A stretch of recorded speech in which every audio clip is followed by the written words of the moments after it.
Good afternoon. Ernie Ramirez here again with the E29 Baseball and Softball Podcast. Again, brought to you by Adam Schwartz and the fine people at 100% Media. Also brought to you by our proud sponsors, Chihuahua Cerveza. Chihuahua, if you're ever out in Newport, visit their tap room, pick up some food, pick up a growler, and say hi to Phil and all of the fine people out at Chihuahua. Today for our podcast, I was fortunate enough to get Magic Mike Surina from Pomona Pitzer out to have a little chat with us, tell us how things are going, tell us a little bit about the program and what he's been doing. So, Mike, welcome. I appreciate it, Ernie. I know I've been following you a little bit on Instagram and checking this stuff out, and this is really, really cool. So, how did this all start? I guess I'll ask you first. That's what I've been intrigued about. Okay, well, so easy enough. So, Adam, our kind host here, actually started off doing real estate, which, by the way, folks, he wants me to remind you, he does still do real estate. He does podcasts. He does investment advice. He talks about the market. He talks about the housing prices. He also does a food blog. He actually started doing a show online called Cool Places with Cool People, and he wanted to have me in for an interview, and actually what he wanted to do is come on site. And before all of the COVID crisis started, I was working for the school district, and from the school district I'd go straight to the shop, and then from there I'd go home, and so there was really no time to block out for him to come and move things around and get set up. And he says, well, why don't you just come into the office and you and I will sit down and have a talk. So we started doing that, and he told me 3 years ago I need to start putting on things on tape. And he says, why are you just posting pictures of your guys doing stills, and you should do video? And I'm like, I can't. So just record everything and then figure out how to do it later. So I started doing that, and he says, if you ever want to use the studio, just let me know. And so I come down and I said, do our interview, and then I said, hey, I got another guy that wants to come in and do the interview. And he's, well, what do you want me to do, sit down with the two of you? And he says, well, why don't you just do it? And I said, well, why don't I just do it? I don't know how to, he said, so if you got guys you want to talk to, just like you guys hang out in the dugout and talk, and seems easy enough. So here we are. So I just started one, and next thing I know, I have someone message me on Instagram and message me on Facebook. Hey, I saw your podcast. When can I come down? Or, hey, I saw your Seattle U shirt. Or, hey, I saw this. And so we started doing that. And so then I figured I would just start reaching out and seeing if I could get people that wanted to come down and chat about baseball. And this was actually an idea that we had a few years ago, where I wanted to catch schools that would come in to town at APU or CBU or wherever and chat with the coaches in the dugout, like an after game interview. But now that everything happened this way, it's fortunate that during a regular season you wouldn't be able to do this. You'd be on the road somewhere, you'd be on the field somewhere, so spending an hour would be almost impossible. Absolutely. And so now this is a lot more personable, and you and I haven't got to catch up since we haven't done anything on the field. And talking to JD, I said we've done this a lot of times too, on the road after at the Marriotts and all different places, but we haven't had a chance to do it.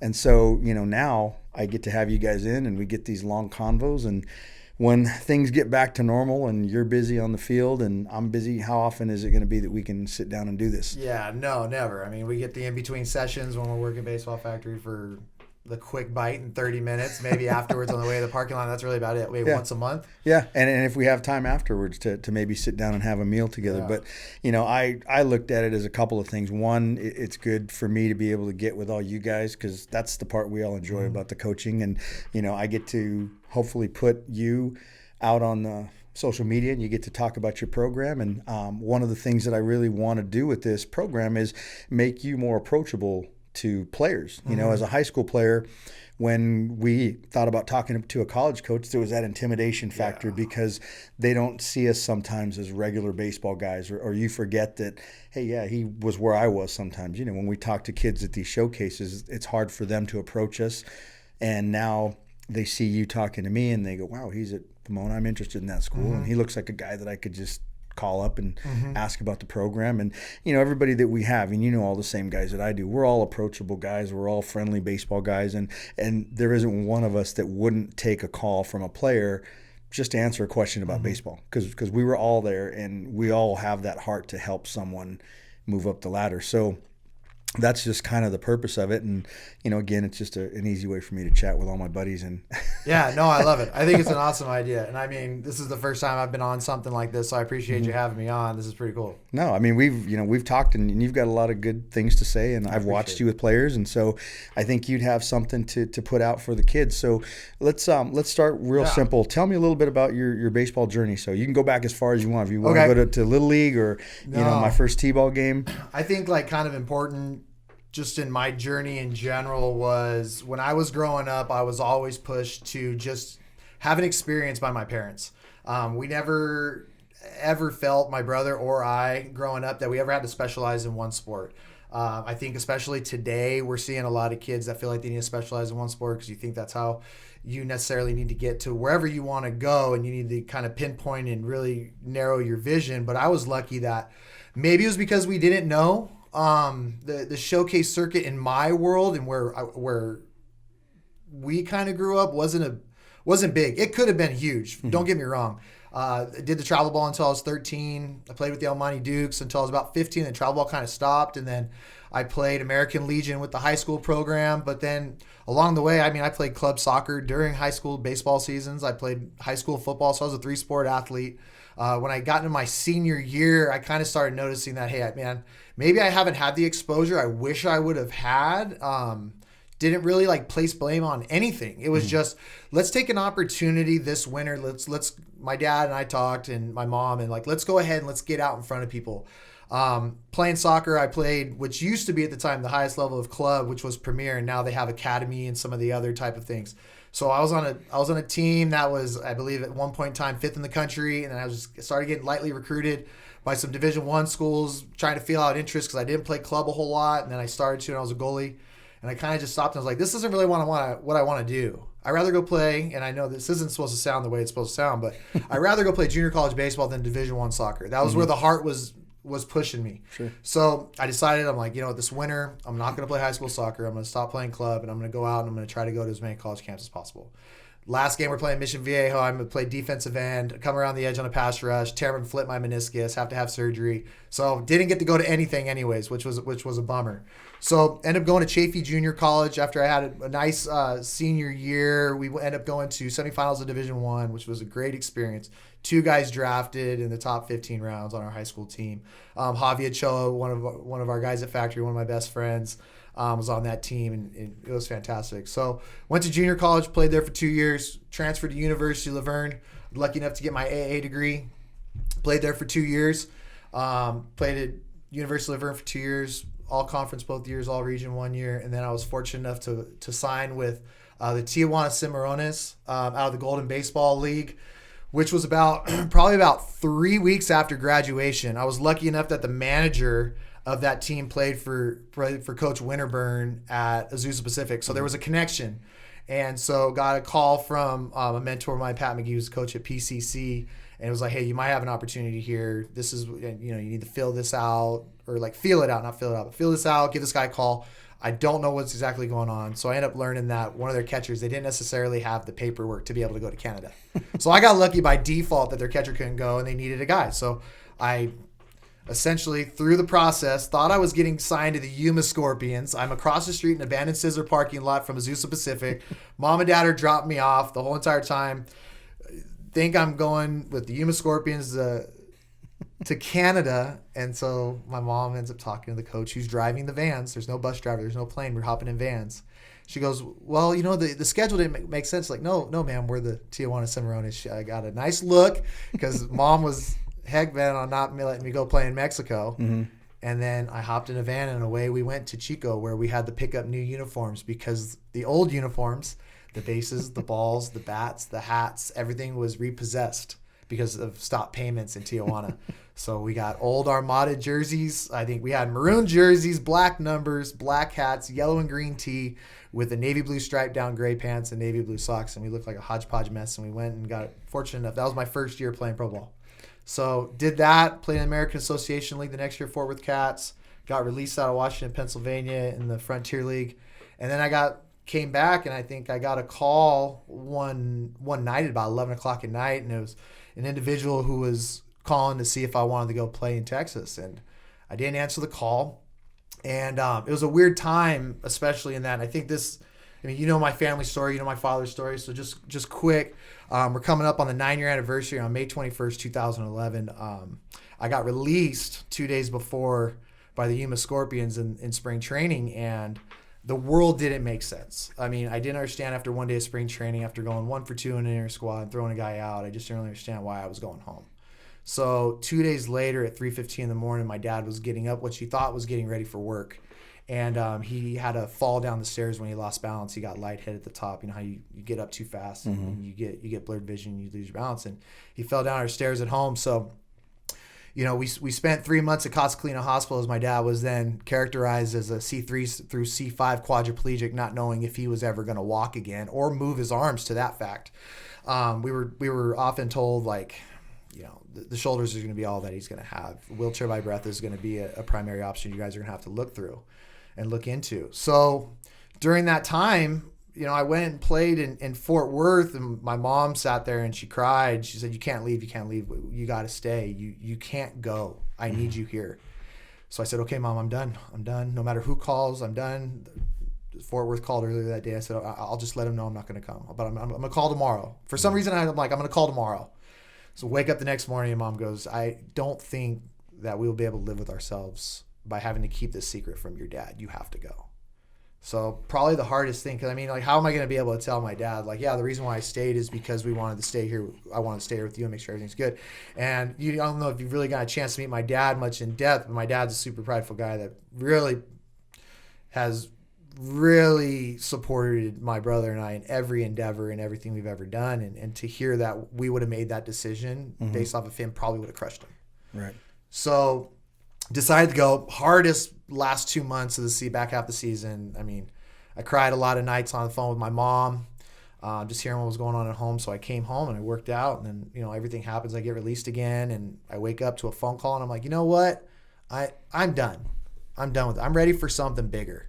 So I started going back to school. I got my teaching credential, coached it with JD over at Ontario Christian for 2 years, assistant coach at Ayala for 2 years. I got my first job teaching at Hesperia High School, which I'm at as English 9 and reading intervention. And then lucky enough, when I got a job in Chino Valley, I took the head coaching job at Chino for 4 years, where I'm still a teacher now, teach 9, 11, and 12 AP.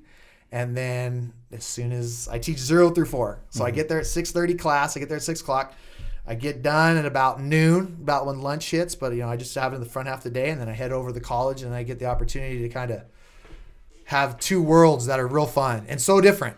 So different. You know, you work with high school guys. I mean, I worked with high school guys all the way up until this year in a formalized setting, you know, because we do the baseball factory, so we're still around them.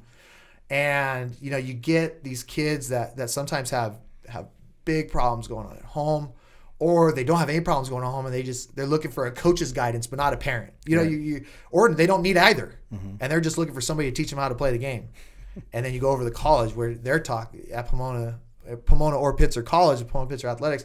You're talking about kids. We got guys. We got our catcher is going to be in the front office with the St. Louis Cardinals doing data analytics. We got another guy writing code for Google. I mean, we have everybody. I believe is set up for a job and graduation after graduation of our senior class. So it's these different worlds that are so fun to kind of piecemeal together, and you get these experiences. I mean, it's only been 1 year. I don't even know if we can count 1 year, a half a year, but it's a fun dynamic to play off of as you're leaving one area of your life and going into another. So kind of a long-winded answer, obviously, but no, that's what we're here for. Yeah. That intro segment where you tell me about your background always leads to questions that I have. Yeah. And so there's so many of them as I'm going. And as I was talking to Justin this morning, I'm telling him, you know, it's funny because I can kind of remember where you and I met in there. And now I'm thinking, man, that was a long time ago. It was 2011, 2012. Yeah, and so much has changed. I mean, for lack of a better word, you were almost still a kid. Yeah, when I met you, you know. So. And so now, you know, I'll kind of jump back and forth, but talking about the difference between your teaching and then coaching and the two different types, do you feel like you have to flip a switch because you're going from Yeah. from one level of maturity and mentality to a whole nother. Oh yeah, and it's even throughout the day, which is funny. You know, I open up zero period with 11th graders, so you have a sense of different maturity, right? Because these kids are applying for schools. Right. Like I was really looking forward to hearing in March, April, and May, and later February about all these kids that I have in zero period. Like, where are we applying to? Yeah. Like that's the application. That's the exciting time when they're, you know, these juniors are putting out all their stuff and heading into their senior year and all the application process. Obviously, that gets cut short for this year for my interaction with them. Mm-hmm. But I mean, shoot, you get done at 7:20, and then the freshmen roll in, and then you're having to get them just to take out a pencil, and you got the juniors you're having to get them to put their stuff away. Right. And it's just depending on who they are. And then now you're leaving from ninth graders that you're begging them to do their work sometimes, and some of them are great. And then you're going to the college where these kids are having conversations where it's just. I'm Google searching sometimes, like, what did that word mean? I might be a teacher with a master's degree, but this is a different kid. Yeah. Wow. You know? That's and so for a coach, how does that work? Because, you know, again, you're the first person that's been in that kind of a baseball environment, right? So everybody that I have coming in, we're teaching regular baseball knuckleheads, you know, where we can kind of relate to them and we can be a little bit more on an experience level, but for the most part, we're the same guy in a lot of experiences with baseball and things. So now you're with this group of people that are going to go on beyond baseball, and they already know it. You know, you might have a few guys that play beyond that, but most of them are going to go on and be better than baseball players. Not that there's anything wrong with being a baseball player, but there's bigger things in life. You know, they're going to do bigger things for society and civilization than throwing a ball and swinging a bat. Yeah. And, you know, as you get actually, I was lucky enough to be able to coach a summer in the Cape Cod League. I took that summer hiatus from factory. So I've had some interaction with college players and at least I had like a framework or whatnot. And I helped out with some college summer stuff at home and been around college guys when they come home and work out. You know, the guys come home for Christmas break and they want to see their old coaches and get some BP or whatever. Yeah. But in going into that, I think I had an idea that I was really going to have this vocabulary that was intense. Like I was going to have to use the word proprioception, like, you know, just more than I thought, just to try to look up these words. I'm on, you know, Driveline obviously uses a lot of that vocabulary. Right. I'm hunting down words like for internal focus, external focus, like finding a fancy word for it. And as I got to get a chance to really work with the kids, they're kids. They are. They're smarter than a lot of us today, I think. Sure. But they're still kids, and they still communicate effectively, and there's not much that needs to change with them. The biggest thing is that I feel when you're having a conversation and you have the opportunity to go in depth more. These aren't necessarily overthinkers as we would think them to be, because overthinking for us is normal to other people and vice versa, and whoever you come across, right? In life in general. So in getting a chance to work with these guys and you're in the cage, you're problem solving with them as much as possible, like you would anybody. A lot of stuff that I'm teaching the high school kids, I'm still teaching to these guys, but maybe we got Rapsodo hitting. That's getting a chance to communicate a little bit more effectively because we have some numbers, we have exits, we have launch, we have range of field, we have the hard contact percentage, which it actually, you know, when we're in the cage at a high school, you don't got a radar. You're just like, yeah, that's a hard contact stay. Yeah, right. Well, you get Rapsodo, it tells you if it's either yes or not based off a percentage. So you get a chance to sit there with these numbers with the kids, and they're going to get a chance, like I'm sure a lot of kids out there that have these, you know, technology at home. That's where the fun thing I think gets into play, where it's not necessarily like you're on Mars or anything else, but you kind of get to get a little deeper with them. And a lot of the mechanical stuff, like we can watch Big League Baseball and say what a guy does and what a guy doesn't do, but you know, we have college athletes that do it faster, they do it easier, they do it smoother, whatever it might be. And we have some really, really good players over at the college. You know, we had our Friday guy touching 95 this year who's getting some interest. Possibly we'll see what happens after the draft takes place, whatnot, you know. So we got guys that we see might be in a position like that, maybe a couple a year, one a year, something like that along in our different classes of guys, and even guys that we're recruiting right now. So, you know, as you're getting into that level with those certain type of kids, I thought it was going to be so like on the moon, like how am I going to communicate? And I think It's just building the relationship with a kid and having them trust you. And then you know how it is. If a kid trusts you, they'll do anything you ask. Right, right. Well, so let me ask you this then. So in the short time that you were there, and I know everything's been truncated because of the situation, but what's one thing that you have, probably the best thing that you have learned so far in coaching at that school environment as opposed to, say, a junior college or another college level?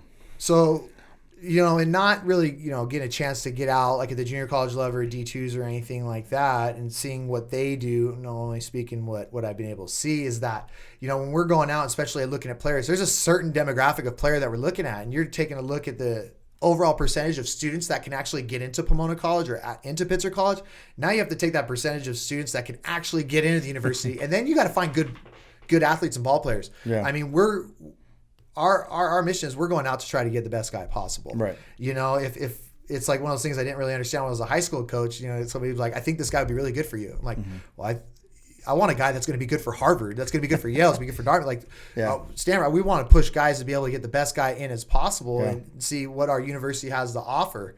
And being at our level, there is definitely that atmosphere of the college that these kids want to go into. You exit with a Pomona College degree, you're getting yourself a great job. You're bookmarked. Yeah. For later, way later in life. So, that's a definite attraction when we're talking to guys, and we want guys to want to like the school. Like, we want to make sure this is a fit for you. If this is going to be a fit, then you're going to be at a place that you just maybe don't like or whatever it might be. Sure. But we're real confident in our program. I mean, Coach Pericolosi has given me a tremendous amount of range to be able to work with guys and on recruiting, and just giving me the confidence to go out and be like, hey, we trust you. Go ahead and do it. You know how to player evaluate. You know how to talk to guys. Go out and have fun with it. So in that remark, it's we got to make sure the kids can get in, because we don't have this, let's go get a guy from a 2.8 to a 3.7 type of range if we're at a Cal State or something, and like we have a bigger pool to fish through. So we have guys like, video's important. We're nationally recruiting, which is huge. Our recruiting coordinator goes to Columbia, our head coach goes to Brown, goes to Hart. We go to all these camps we have guys from New Jersey to Wisconsin, Michigan, to Florida, to Texas, to NorCal, to SoCal. So, and that's just what's got to be done. And I think it's really cool, because how many people can say that in Southern California you get to recruit nationally? Right. That doesn't really happen. I mean, a private school maybe. Right. But I think that's the biggest thing that I've learned is you got to understand what your school's offering. Does the kid fit? You got to understand what are the parameters to get into the college. I think those are all important things that you learn along the way. But for me as a first-year college coach and recruiting, these are all things that are opening my eyes to make sure that you got to put these on the forefront when you're talking to guys.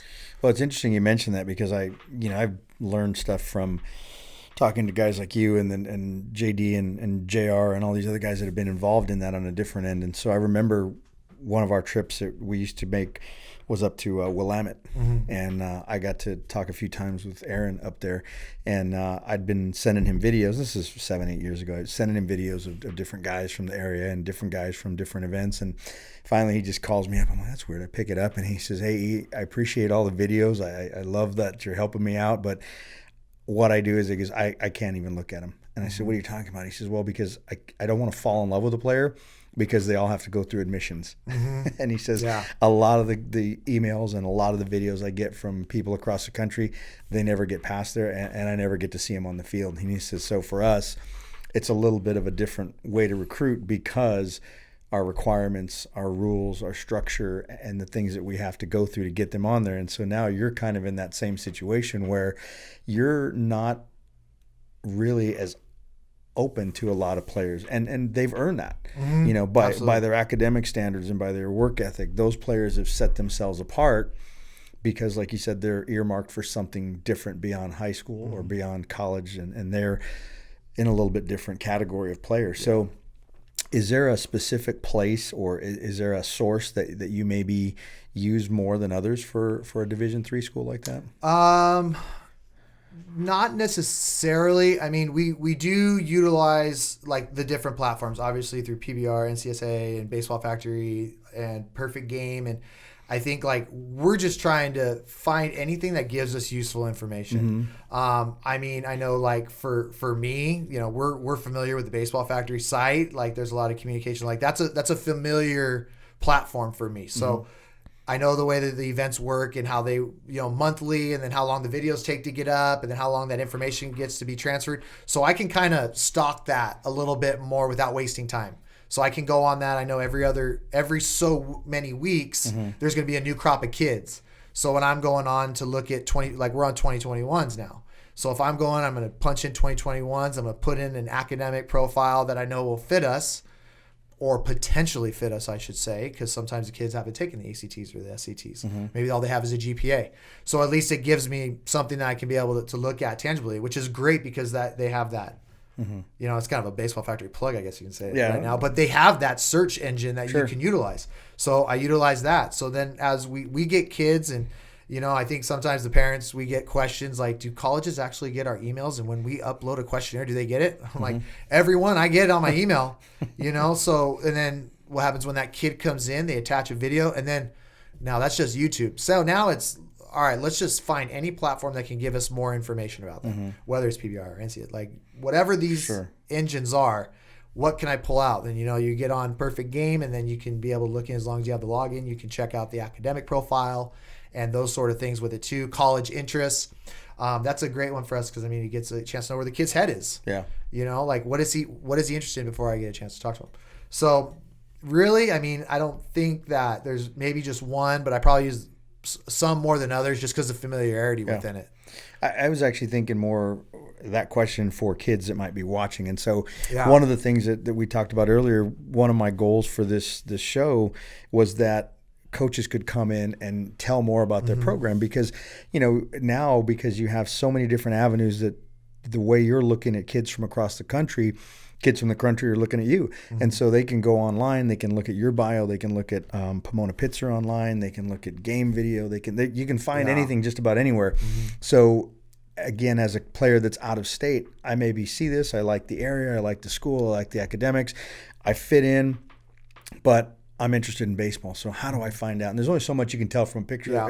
The mustache, the hair, the hair, the flow. It's a very distinct look that I have. And especially through quarantine, the hair ain't getting cut anytime soon. It's a great picture. But now I get to hear you, and I get to hear you talk and go, hey, yeah, Mike's a funny guy. Mike's got good stories. Mike's an open guy. Someone I can have a dialogue with. So it's a good way for kids to do more research, And I think and understand a little better, if the kids are interested in a particular type of school, there's no monetary transaction through filling out the questionnaire and being able to go on themselves. Like if they're interested in Pomona, like I mentioned, they fill out that questionnaire, they attach their transcript, they attach their ACT, their SAT score, their couple of videos, and then the interest starts, right? Then so the kid has reached out, we have some video, and as well as I, you get a video, unless the guy's blowing 97, you're not exactly going to be just sold. You're going to do your digging. You're going to call the coach. You're going to call and talk to them. You're going to do the other types of research that you need.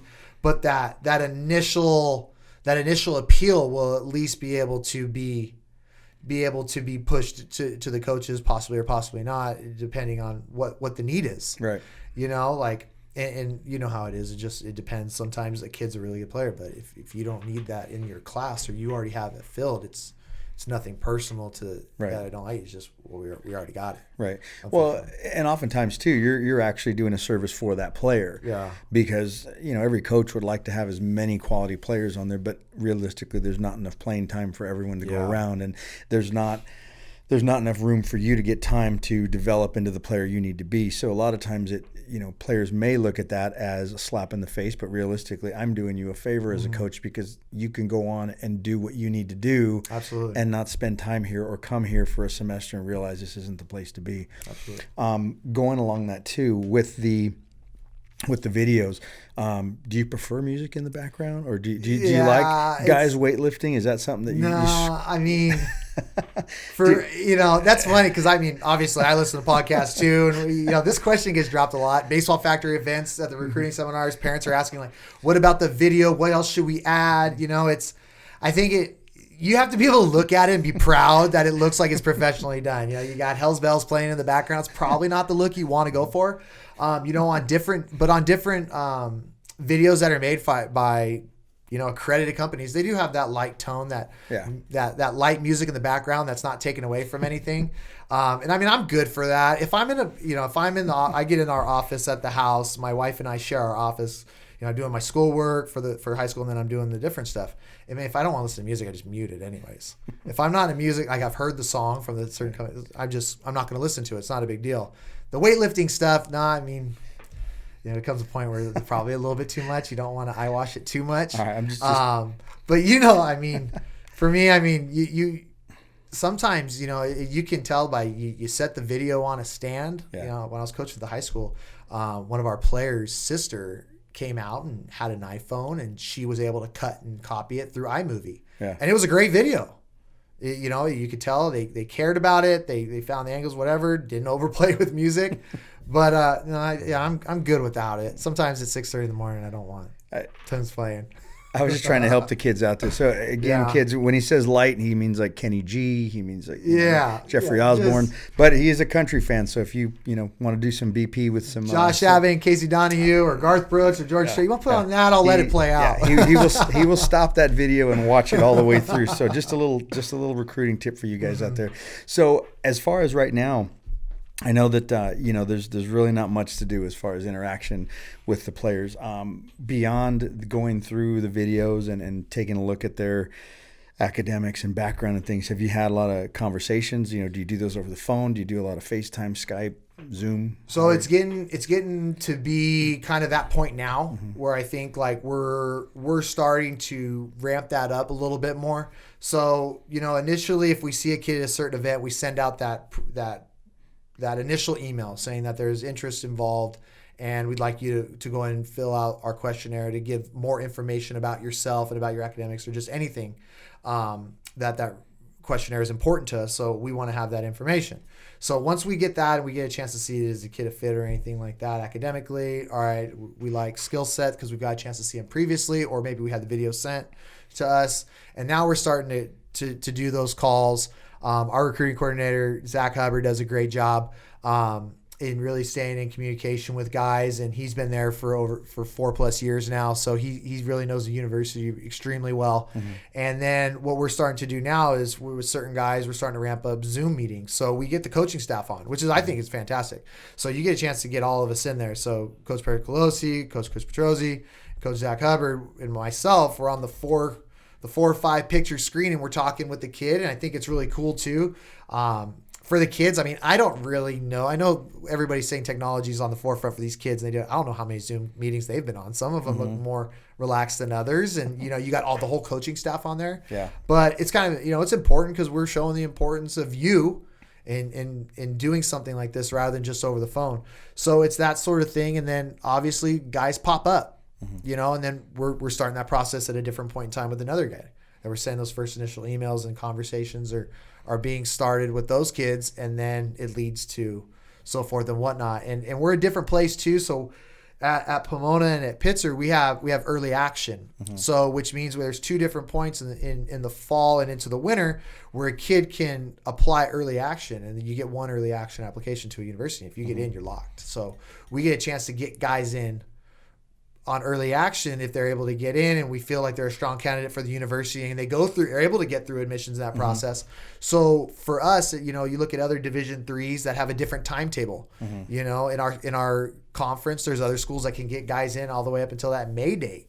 So where we work a little earlier. So we're probably doing a little bit more now maybe than some others are. I can't speak for everybody because I don't know. Sure. But we're definitely getting a chance to get guys on these Zoom calls, or getting guys on personal emails or personal phone calls and whatnot, to get a chance to see where they're at, what's their recruiting like right now with other schools, and just overall just tell them about our program, that we're more than just an extremely high academic institution. We're also an extremely high caliber baseball club.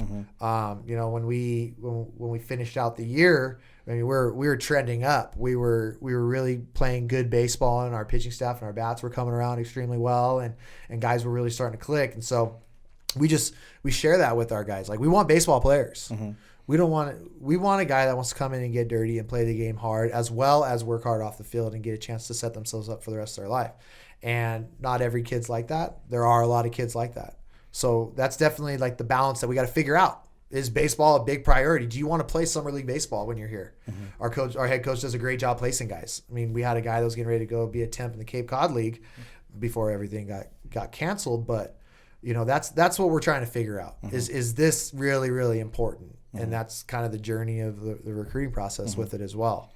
Well, it's really interesting because the Zoom meetings for the recruiting, that opens up a whole new type of recruiting, because how often can a high school player or a JC player that's looking for a school be able to talk to all of the coaches at the same time? Intimidating, but also very unique, because in a normal time you might only get one or two, and you're pressed for time because you might be doing it on game days or practice days, and everyone's on just such a short time schedule. But now you get to find out more. So I mean, everybody's really doing more homework. They're really getting to go in depth about your program and your coaches, and you're really getting to do a lot of homework on the players themselves and really get to know them. And so it's one of those things where now everything's just going to be so different going forward.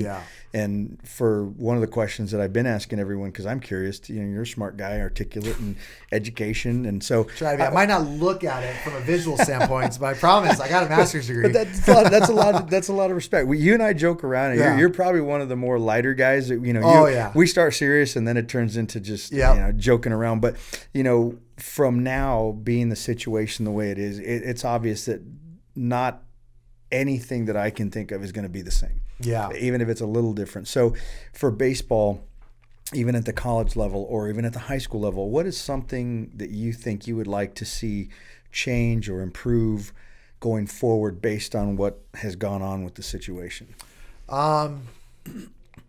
I think there's a lot of things, and that's a super probably like individualized question within every single person. Sure. And in getting a chance to, be a head high school baseball coach, and then getting a chance to be going back to an assistant, that's a transitional role too, and getting a chance to have these different lenses of what's going on.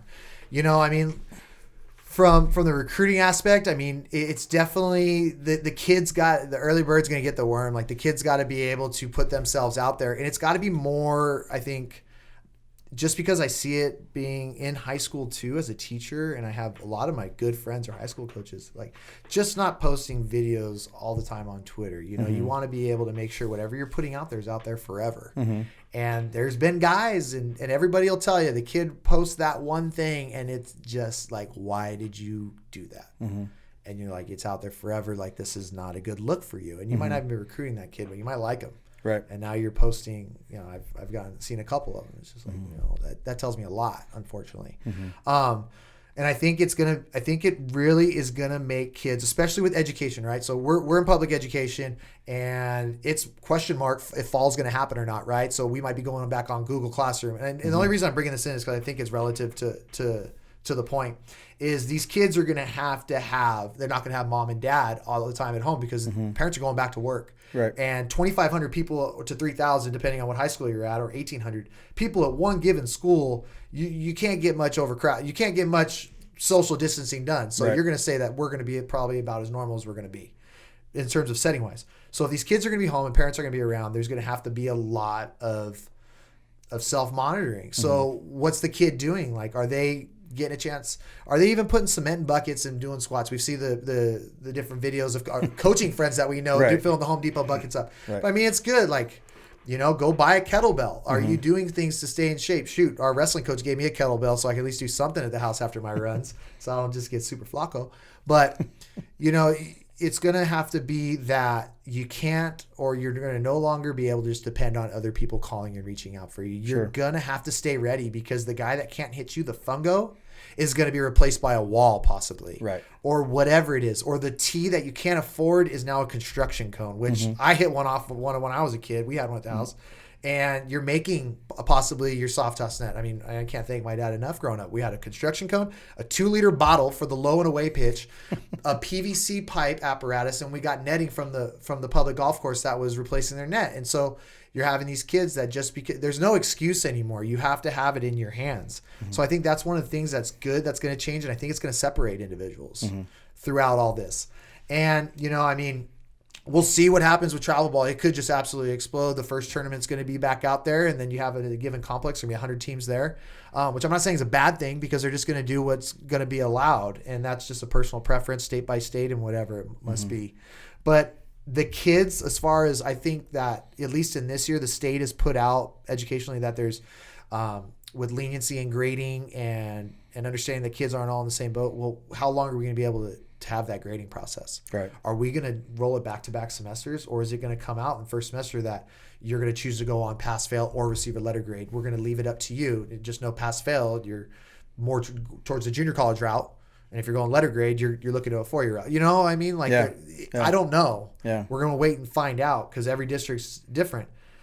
But that's going to be like, you're going to find some kids, I think, that are going to mature a lot. And I think that's going to be a positive change. You're going to get kids that are going to come in, especially our institution, right? You got to get in. So you're going to maybe see guys that are even elevated even more than what they already are on a maturation standpoint. Well, a couple things. One, the orange road cones, those are available on the back of your local AT&T truck. City Workers and Caltrans, for you guys out there that don't have a T. That's a little tip from Coach Surina. Also, Super Flacco was his nickname playing in the Pecos League, correct? And third of all, I'm just trying to get everybody caught up.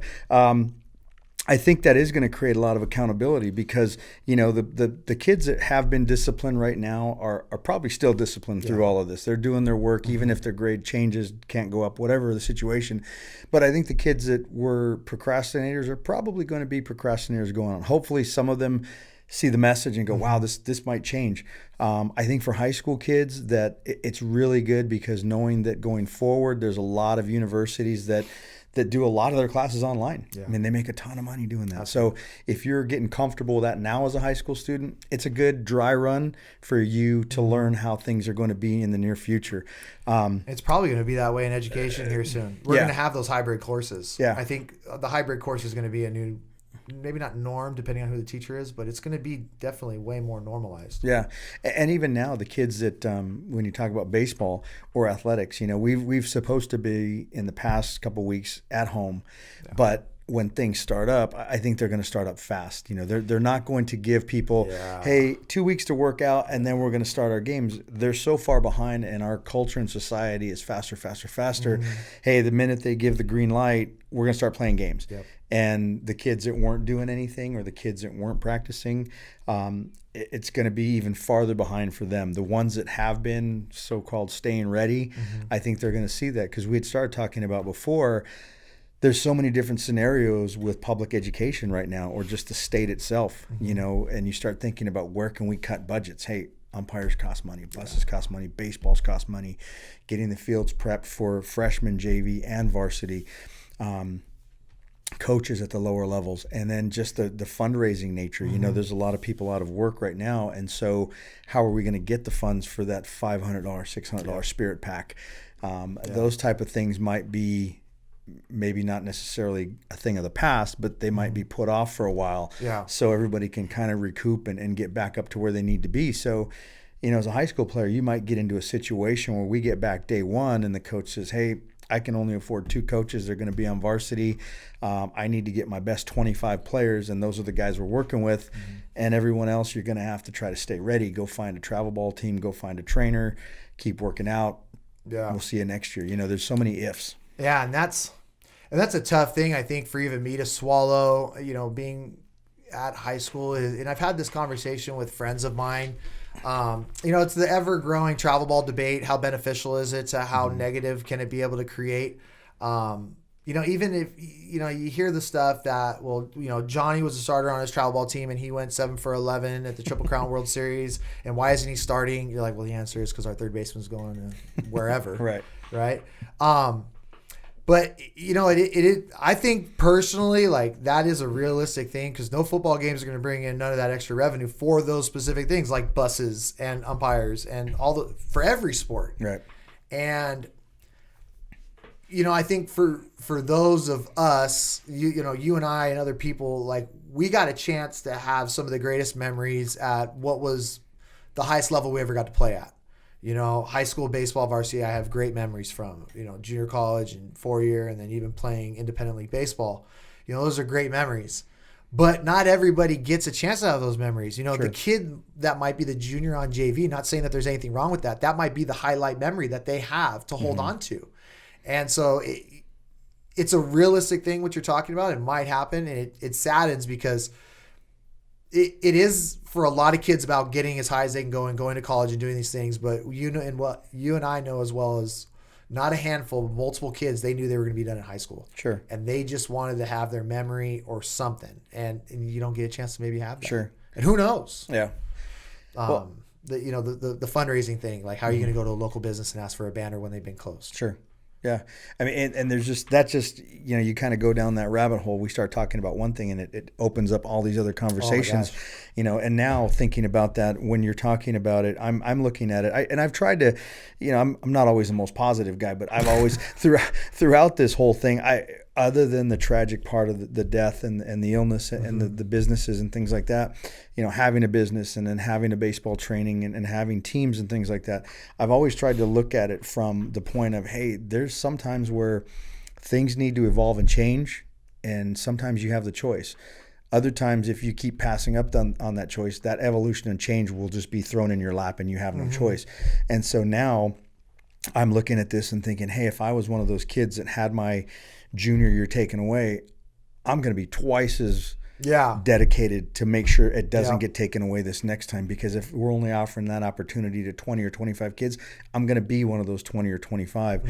Or if I'm in a situation where, maybe this is my last shot to make that college team, I'm going to skip some extra games and I'm going to listen to my coach that said, you need to get faster, I need to get stronger. And so you just hope from that people are looking at things and embracing that change. I mean, just in general, there's so many things that you come across now that you're having to do, the standing in line 6 feet apart, waiting for them to wipe down your grocery cart, or, not touching the things at the gas pump, and all these things that we just kind of let go because we were spinning so fast.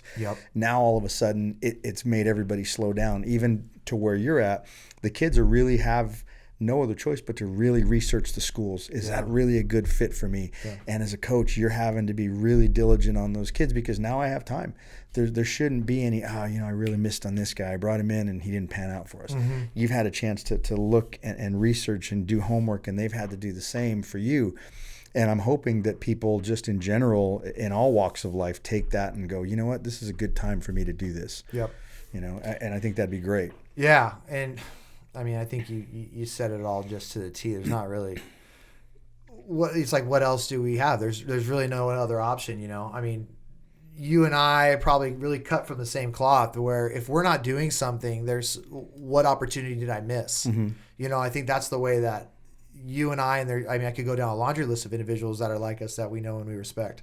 And it's like, well, what opportunity did I miss? I'm home on a Saturday. I'm going to be home on Sunday. So what am I missing out right now? Like, not an opportunity, but like an opportunity to get better, an opportunity to coach, an opportunity to help somebody else, an opportunity to make money, just whatever it might be.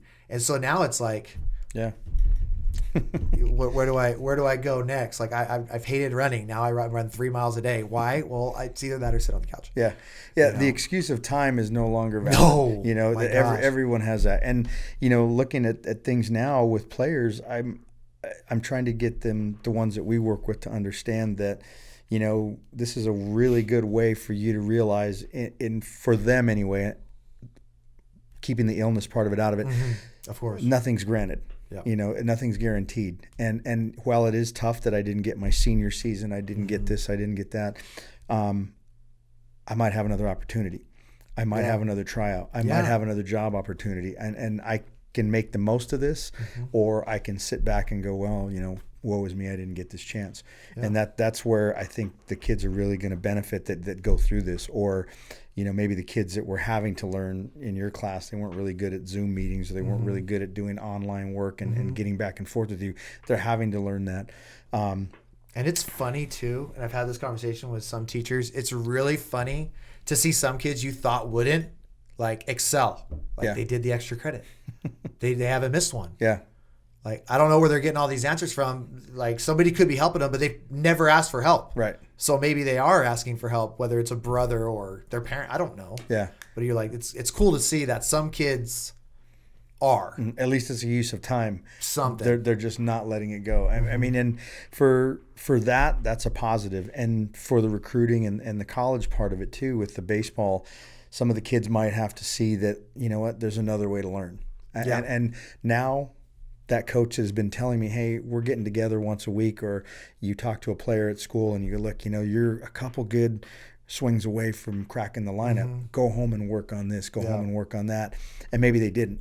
Well, now they can. Now they can take that to heart and come back and be. And it's going to be really interesting to see when your guys come back, or another coach that comes back. Wow, you know, when he left, he was my 20th guy. Now he's pushing my 9th and 10th guy. Absolutely. Because he obviously wasn't sitting around eating Cheetos. And no offense for Cheetos, but he wasn't sitting around eating Cheetos for the last 4 weeks. You know, he was doing something. You know, he listened to something they told him, or he was looking at all these videos. And you know, you had mentioned earlier, all these coaches have videos now. Yeah. There's no reason. And don't tell me you're not on your phone, or don't tell me you're not on your laptop or Chromebook. I know you're looking. So there's all different things you can look up now. If you don't know what to work on, there's people showing you what to work on still. Yeah. So now kids can use 6 days a week or 7 days a week to get better. And I'm really more, I guess, fired up for those guys that take that opportunity and pass someone up. You know, you can look. I think that's that's like that gratification piece of coaching, because you would like to think, you know, I think like all of us get into this for some type of transactional response, right? We want to be able to feel good about what we're doing. You know, you listen to a lot of coaches and they talk to, you know, you don't want to be a transactional coach. And I think you want to be in for the relationships and for the real purpose. But you also want to know that you're doing a good job. Sure. You want to be, whether somebody tells you or not, you don't know. But the kid that's excelling because you're busting your butt with them, that's a great feeling to have. So for that whole thing, and you've seen these kids come back and you've been talking to them or sending video to them throughout this pandemic, like, hey, check out this video or check out this. Like, I think what you were talking about was like this. And I've done that a little bit with my catchers.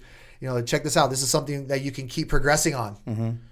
That, you know, we got a really chance to kind of dive into it, but now just check this out and check that out. And, you know, Brian Betancourt, who works with it, Brian's been a huge resource of mine. You know, he works with the catchers in the Angels organization and everybody with this new catching tech and everything that's coming out with receiving and the numbers and what everything says and the value of a catcher. And like, Brian's one of the first person I look to. So then you have people as players, right? Like you got to have the relationship with the coach, and you have that relationship with the coach. They're going to send you and help and this and that, or you're going on YouTube and you're trying to find anything you can.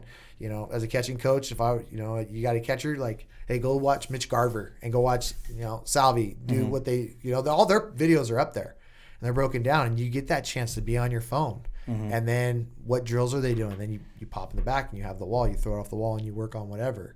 So you're right. The resources are huge too. Yeah. Which is, I mean, it's really second to none right now. People are posting so much stuff on Twitter I've never seen before. It's starting to get a little chippy out there in some of the Twitter world. You know, some people are idiots and some people are gurus, depending on who you talk to. But I'm guru. Yeah, of course you're. Yeah, I mean, that's why I said some people. So some people like us are gurus. No, I'm kidding. But you know, you start looking out there. Even if you just watch the videos they're posting, there's some really good stuff out there. That these kids have all these additive resources. So. And when you mentioned Brian, I thought you were talking about your golf game, because you know what's funny is like that guy's gotten so much better. That's what I was talking with Javi and Johnny. We went social distance golfing not too long ago, and we were talking about Brian. We're like, remember when Brian was awful? Like, he's good. Like, he's gonna break 80. Well, you want to feel bad for someone. I went out and bought clubs. I heard you and went so like right before, and I was already practicing social distancing because John and Shane were going that way, and I was going this way to get my ball.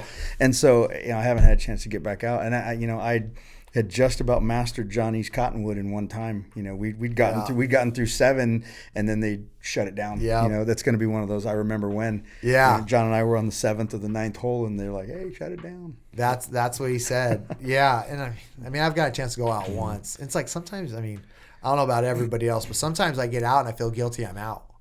Like, I feel like guilty I'm out of my house. You know, I go to my dad's every day. You know, I mentioned my dad earlier, and I help my dad work out right now, like during the day, because his facility closed down.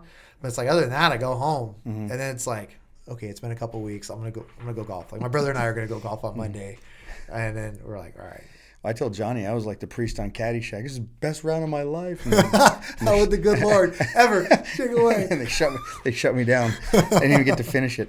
But no, I'm looking forward to doing that and getting back out again. And so, as far as the drills and things like that, I try to tell kids, even when you're looking at all that stuff, there's something positive in all of it, even if it's finding a guy that has the same problem that you have, Exactly.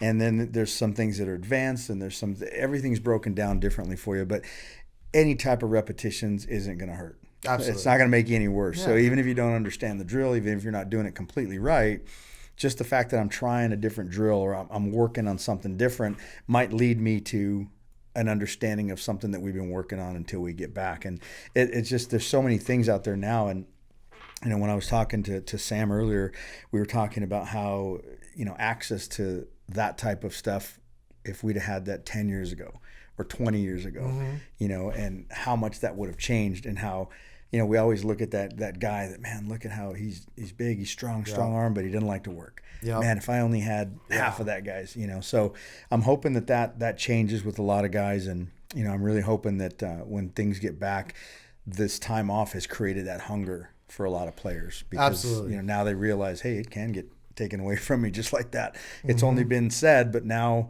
it did. Unfortunately, I'm still healthy. I can go out and do something about it. So I'm hoping that does.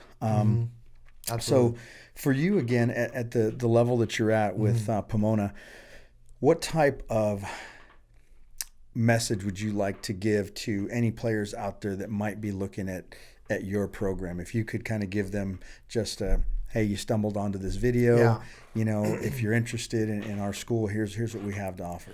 So as far as, the interest level, and obviously these kids are going to be, we get emails from kids from New Jersey and everywhere. I mean, Pomona is, it's big time as far as education goes.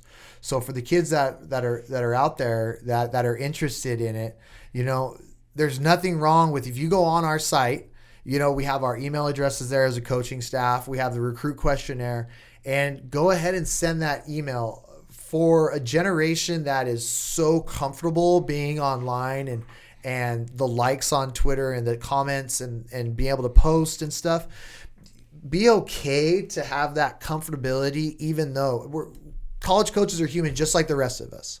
Just like you guys, we were all on a journey at one point and still on the journey at this point, right? I think we're all on a journey until the time we're done. Like when we leave this life. So it's like one of those things, like, don't be afraid to put yourself out there. I think that's a common thing for people. I'm not even going to say kids. I think for people in general, to put yourself out there, because you essentially get open for judgment, right? And so are they going to like me? Are they not? You don't know. So don't be afraid to go on and fill out that recruiting questionnaire. Send an email to one of us, whether it's our head coach, our recruiting coordinator, or myself or Coach Petrozzi, and be able to express that interest. It might be one of those things that we might feel like, hey, where are we ever going to see this guy? Maybe they weren't signing up for a head first event in Spokane, Washington, and before this time, but they were going to do it going into their senior year. We go to a lot of head first events. It's a big academic camp and showcase that goes on. So maybe they weren't able to. Maybe they're planning on it, and they were going to go June 22nd through the 23rd, and all of a sudden now it's banged. Nobody can control that. Right. But I think the thing is be okay. Ask questions. Be okay to say, this is my academic status at the moment. I've taken my ACTs or my SATs, or maybe you haven't yet because you were booked to do it and you haven't. We're going to take a look at that and the GPA and see what kind of that works into it. And then what are you thinking about? Like, there's nothing wrong with receiving an email that, like, hey, Coach Surina, or hi, Coach Surina, I'm John Doe from blah, blah, blah, wherever. I'm really interested in Pomona or Pitzer College, because there's two institutions that we pull from academically and athletically. I'm interested in Pitzer College, or I'm interested in both. I'm a blah, blah, blah from this high school. I'll be at this showcase this summer. Let us know. Or in that way, when we get that stuff, we go through the list of who the kids that are here are. Let's go check them out. They're going to be on field 3 at 3:00. Let's make sure that we're there to go take a look. And this is what I'm interested in studying. This is what position I am. I'm open to playing other positions. You take a look in LSU. They went to the World Series, or they lost in the Super Regionals. But you take a look at that field. No, they went to the World Series that year. It was with Kramer and Dykeman and all those guys. Third, short, second, first, right field were all starting high school shortstops. And Greg Dykeman was a Baseball Factory All-American shortstop in right field. So are you open to those sort of things, especially early on? We get guys that come in. We're going to put them in the outfield if we need a guy that's swinging the stick a little bit. Say that. Are you open to those sort of things? I think the biggest thing is be honest and be okay to be open and be okay to sound like that you're interested, but you're not the arrogant guy that's like, I am your next all-conference center fielder. I'm extremely interested in the baseball program as well as the university for these reasons. Right. If you're going to do that, then I'm going to read that email and understand, like, this is more than the copy paste email, and you didn't just attach my name onto something that you already had drafted. I mean, that's probably the easier way to go about it. Right. But I feel like in our situation, like, we're a specific school for a lot of guys. You're coming in, and what are you looking for at Pomona? Are you a bio? You're a Pitzer? You're going to econ? Like, what are you looking to do? You looking to get into philosophy at Pitzer or some of those things? Like, what do you want? And so I think that's important. If the kid's talking about those things and you're like, all right, man, well, the interest level in the institution's there. They're just not looking for anywhere to go. Obviously, you got to be so smart to get there and have the accolades. But then describe what baseball means to you. You see on some of the websites where they have the personal note at the bottom for the kids, and they get a chance to do that. Do that. If you're interested in our program and you want to go out and you're saying like, hey, I got a chance. I listened to this podcast. I got a chance to hear Coach Surina talk. Maybe it's not our institution. Maybe you're a 3.2 student. You can't get our institution, but there's somewhere that you're interested in. Take this same advice and do it somewhere else. I think it's just be okay putting yourself out there. And it just doesn't have to be the Twitter post. Be personal. Right. Well, I'm going to throw you out there a little bit on this, but I'm confident because I know you as a person and the coaches that I bring in here. I like to think that there's not too many college coaches that have the heart for helping players. And so if they were just to, like you mentioned, email you with a question, or, if they can, now they can text you, they can, message you, whatever, that you would be more than willing to just help them, even if they didn't have an interest at your school. Sometimes from watching things like these, or maybe they seen you somewhere else at a camp or a showcase or something, and they feel connected enough to ask you a question that they might be too intimidated to ask someone else. I'm sure you'd be more than happy to do that to help that player along and find the right fit. Like we had talked about earlier, just because you don't recruit a player doesn't mean you didn't like him as a player, or he didn't qualify for your school. You were really trying to help that player move along, because the good fit is what's best. I need someplace where I can play and grow and develop, not just as a baseball player, but as my future person that I'm going to be. And so, if you're seeing this video, Mike is one of those guys. He would be more than happy to help you and give you information based on his experience and his knowledge. And one of the cool things about baseball is that we're all part of this gigantic disconnected family tree somewhere. We all know a guy that knows a guy that knows this guy. And so even if it doesn't work out for you, he might know someone that is looking for someone that fits exactly what you have to offer, and he can help you along that journey. And I think that's kind of the evolution of where we go. I was talking to Joe earlier, and I said, what's funny is that we were talking about social media, before, and when we would sit with Ruiz and Kagul and some of these other guys, we're looking on the computer, we're sitting there and they're monitoring recruits to see what they're posting on theirs.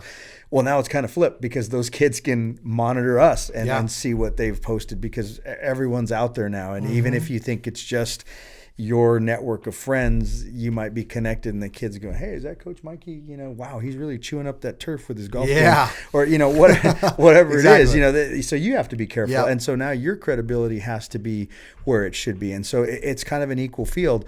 And then the other way too is they can also learn a lot more about you. They can see that you're approachable, and they can see maybe some places where you might have spoken at showcases or coaches conventions and things like that, and say, wow, he's really knowledgeable about catching, or he's really knowledgeable about hitting, or whatever they saw you on. And so it creates an environment where there's more open dialogue. And I think that's really good, especially for younger players. And I think, like, for us, and I think I'll keep saying us, like me and you and me, Aaron, and the people that we surround ourselves with, whether it's people that you hire like Shane or John Chastain or our buddy Javi and JD and the catching stuff and all these people that we surround ourselves with. I think we're all like-minded in that degree. At one point or another, the reason why we got into this first and foremost was maybe because it was a dream, but it was like, you're going to be around kids. So you're going to make an impact some way. What kind of impact do you want to make? Do you want to be the cool guy coach that sits there and talks about the stuff you're probably not supposed to talk about and they're out there? Or you want to be the guy that the kids can go to when they're having problems off the field? Yeah. Or they're having good stuff go on off the field. They just want to share it with you. Yeah. I think sometimes you listen to podcasts and stuff, and a lot of the coaches talk about like, when the negative stuff's going on at home, I want to be the one that they can trust. I'm like, yeah, but I also want to hear how fired up they are because whatever happened. Yeah. Whatever it is, they aced their Spanish test. I want to hear about it. Yeah. I think that's the fun part about this is that whole connection with the kids. And even if like the kid doesn't go, they need advice. Yeah, I mean, you've known me for far too long, and there's not many opportunities I pass up. One, to talk probably, and two, to be able. I feel guilty when I don't do that because it takes a lot for an individual to reach out and ask for advice. They're putting themselves out there. Yeah. I want to be able to give the time to give that response that I feel would benefit the most. Yeah. And sometimes you know how it is. Sometimes you don't have the answer. Right. And I had a couple ex-players call me in the last month and a half since the pandemic hit and just asking for overall advice about what's just next. And I've never been one inside the classroom or on the baseball field at any level of what I've coached to tell a kid what to do. I'm just going to ask you a bunch of questions and find out what you really are looking at. And let's find out what it really is. Like, are you the kid that's concerned about getting the Easton hat with your package at the university because they're Easton sponsored, but they don't have your major, but you get the hat? Yeah. Like, so I've literally asked that question. Like, are you concerned more about the Nike shoe deal?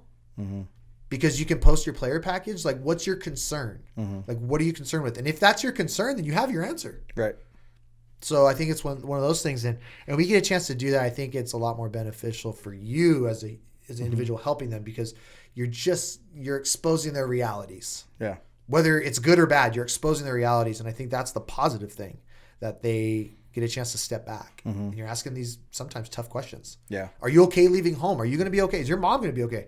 If your mom's not going to be okay, are you going to be okay? Because if you're not going to be okay, then there's no way that you're going to be able to go. You're going to be miserable. Yeah. Or maybe this is a chance for one of the biggest journeys you've ever had. That's going to be the greatest thing you've ever done. Yeah. I mean, I don't know. I'm not going to tell you that. We're not there. Well, I think a lot of times, especially with younger players and younger meaning high school, it's just creating avenues for them to go, yeah, I never thought about that. Yeah. Because at that age, you get so single-minded, like shoes, nice field, dugouts, locker room, and that's all you focus on. And we've talked about this before at the events. They don't understand. You're going to spend so much more time away from that field than you are on it. And little things matter for your own human comfort. If you're used to having a certain routine and you can't have access to that routine, whether it be going to church or, I've even told kids, I go, hey, if you like pizza, how close is the nearest pizza place? Yeah. Can you live without pizza for 4 years? Whatever it is. You have to figure out how I'm going to be comfortable and how am I going to get to acclimate to that environment to be successful. And so I have to look beyond the shoes. I have to look beyond the field and the dugout. And again, it starts with the mentorship and the coaching you have around you. And I think a lot of times when you see a lot of things online and drills and rah-rah coaching and things like that, coaches sometimes forget that baseball's more than just the X's and O's and the positions and rotations and things like that. You're, for lack of a better word, you're responsible for feeding into different levels of young men and softball, young women. So you have to be a little bit broader as far as what you see for a future, because at that age they don't think beyond tomorrow or next year. So, I mean, it definitely is a unique situation. And so I guess just to kind of close it up, where do you see, just as your opinion, where do you see the next couple of months going? Or do you guys have a plan in place? I'm sure with all the smart guys you have over there, Yeah. you know, what are we looking like if we're going to get the green light in June? What are we looking like in July? What kind of prep have we done with our guys, or conversations have you had with your returners? You know, with our returners, we have a full-time strength coach at the college that just came on full-time. He's been there working with all sports, but full-time within the last 2 years, I believe. So he's sending guys workouts still. So we're still, even our seniors, they're still getting a chance that are leaving. They're still getting a chance to have those workouts and whatnot. And, you know, going forward, we still have guys that are potentially could be placed, and depending on what these college baseball summer leagues look like. But since it is unknown, and our university hasn't been one that has said that we're not coming back in the fall, we're not one that has stated that. So, you know, as a coaching staff, and especially from Coach Pericolosi, he's having to take a look at like, all right, well, we're planning for what we know is possible. But then there's this other stuff too that we got to have this backup on. So, you know, we've already had conversations about when our fall dates are going to be, what events we're going to go to for recruiting, and different stuff with our guys throughout this. And pretty much we have opened up ourselves to be able to have any type of communication that those guys would want to have, obviously within the confines of NCAA regulations and those things that we're legally able to do. But, you know, it's fun because all of our guys live on campus. So you get that tight knit with the guys, and Coach Hubbard and Coach Petrosi and Pericolosi are on campus all day. So we're getting a chance to see guys come in and out and early work. So a lot of like positive relationships are with our guys, and we'll have guys that'll reach out and ask specific things like, hey, I've been doing this. Like, what do you think about this? Or, you know, I don't really have an opportunity to hit in a cage. What do you got? Like, what can I do? And just those other sort of things. And I think like it's so hard to say because everything that doesn't, like, you know, I listened to Joe Rogan podcast last night with my wife, 3 hour long with the there was a doctor on it talking about this whole thing, and it's just everybody tells you it's not going away. So are we gonna be Sweden and just go right back into it, and we're gonna lose some people? And you know, you even get to hear about the people that talk about like, well, is this the circle of life catching up to us that is pinpointing especially a certain type of demographic of individuals and older people? Is this the circle of life? And you're like, man, that's a hard way to look at it. And I don't know if I agree with that. I don't know if I mean, whatever your personal opinion is, but it's like you have a lot of positive stuff going out there that certain schools are going to open back up in the fall. Certain aren't. Like no fall, but yes, spring. So I think as we move forward, I feel like as May is concluding, there's going to be a lot more reality within what we're going to be able to take a look at for what summer is actually going to be, because we're going to be there. Yeah, that's when the stuff's supposed to open. That's when like the CCL up in Northern California, they're supposed to be possibly open up July 1st. The Coastal Plains League is still a go, other than a couple teams, you know, down there in Macon and Savannah, Georgia. You don't know. But I think like the thing is like as we move, I think like what you're talking about through month 1 into month 2, there's going to be, we had some ideas. Now here's our new reality. And this is where we're going to need to focus more of our direction to, you know, like we're lucky at the university that we use Rapsodo. So, but when we're at practice, so we have Rapsodo pitching, we have Rapsodo hitting, and we have the machine on. We have the machines, both machines on every time we enter squad, and we have the machines on when we hit, and pretty much every bullpen. So we have that, and now our guys are getting acclimated to that. Now as we start, like we're going to venture into blast. Is this going to be an opportunity that maybe we can roll that out earlier? And we're going to give the guys the opportunities if they buying their own blast functions, like get an opportunity to start tracking themselves when they're on their own. You can track that thing on a wiffle ball. You don't have to hit a baseball. It's just tracking what you do and how we can clean it up. So I think like that creativity that isn't so norm, I think, at the Division III level, but obviously they have the pitching labs at Vanderbilt and Tennessee and Texas. Sure. Those far more normalized. I think like those sort of things are going to trickle into our level. And you're going to see a lot more D3s and D2s that aren't doing it already are going to take possibly that opportunity to be like, hey, this is the way we're going to be able to have the interaction if we're not on campus or whatever it might be, or be able to monitor or however it works out. So I think like those sort of things are going to be just thoughts right now. And that road's going to start narrowing and funneling down as we're getting into like late June, because you know, we're going to know if school's going back before August. Yeah. There's no choice. Right. Well, I mean, interesting, you know, that you mentioned that. For me anyway, I would kind of feel better if I knew my coaches or my business or whoever had a plan. Even if A is not going to work, we still have a B, we still have a C, because one of those three is probably going to be closer to the reality. But the people that are kind of wait and see, and the people that are, well, I'm not sure how it's going to go, well, we know it's going to go somewhere. So I got nothing but time. Let's try to brainstorm through A, best case scenario, second best, third, going. And so, it's just something I feel for players, it's nice to have that leadership and guidance. And that's where, obviously that goes on Coach P in how he leads, within all this stuff, and how he communicates with our guys, and, through the different, group applications that we utilize to send stuff, and that's valuable for our pitchers and for our hitters and catchers.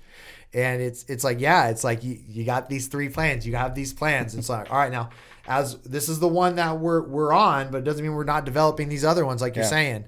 It's just, all right, which way is the funnel going to go? Yeah. And then it's like, all right, now we have these plans in place. Now let's go and give what they deserve. Yeah.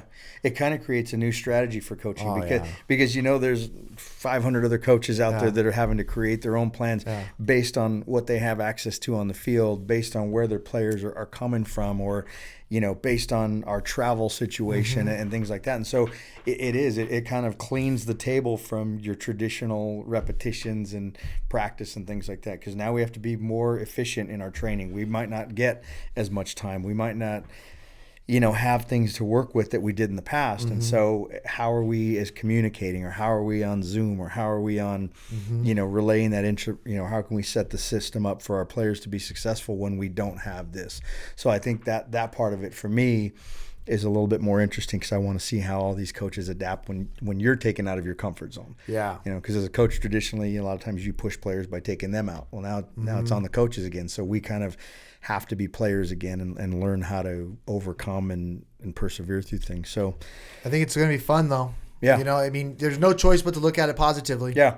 There, we have no choice. I see. I even see like you're doing some of those FaceTime Zoom lessons and stuff like that. Like, I was talking with an individual the other day, Mike Landis over at the factory office. He goes, he goes, I'm going to be honest with you. When I'm going to step out of this, if I can't coach in person, then I don't know what I did during this time. Like, I must have just blacked out and not done a thing.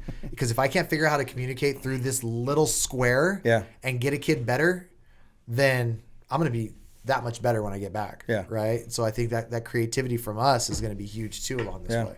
So just to kind of close it up for you, because I don't want to take too much of your time, how can I get a hold of you? If I'm a player and I want to get in contact with you or the coaches at Pomona Pitzer, what's the best place to have access to you? Best place, and I think a lot of programs, even at the junior college, are like this. Like, you go ahead and go on to Pomona Pitzer Athletics. Like I mentioned, like we have two universities that we recruit within, Pomona College and Pitzer College. So it's under Pomona-Pitzer Athletics. And you go through the search engine, and you go to our athletics department, you click on baseball, and then you're able to click on the coaches, and then it has our contact and a brief bio about us all right there. So it has our email address. I'm not sure if my cell phone number is actually on there, but email address and whatnot's on there. It's a real function. I think sometimes is that really their email? I'm like, that's my working email. Yeah. So it's right there. And that's the best way to be able to go on. And like we kind of mentioned, whether you want to just email one coach or you want to email our head and then CC the assistants, whatever you feel comfortable with. I understand that it might be intimidating to email the head coach on your first email right off the bat. I get that. But it's more like, hey, I heard that guy talk, and maybe like he seems like he'd be approachable. Like, I don't feel like an idiot, because that's the worry. Yeah. You feel like an idiot, even though everybody's gonna tell you you're not, including myself. You're not. You go on there, pull that out, and send the email. If we haven't emailed you, we might not know you exist. Yeah, unfortunately, I have to know first. Yeah. So I think that's the best way to be able to get in touch with us. Okay. Well, again, thanks for coming by. It was great chatting with you this again. Was a blaster, and I appreciate it, brother. I appreciate it. I hope we can get in the dugout soon pull the polyester on and share a sandwich at Jimmy John's soon down the road, or maybe even golf. I don't know if I can, swing with you guys. We'll catch you on the next fairway. I'll be coming back. Yeah, I played both. The last time I did that. Yeah, I always say I get my money's worth. Yeah, Johnny will have to tell you that story. But yeah, I'm still learning. So anyway, guys, on behalf of Mike Surina, thanks again for watching. Again, thank you to Adam Schwartz and 100% Media. And again, our sponsors, Chihuahua Cerveza. So until next time, we will see you later.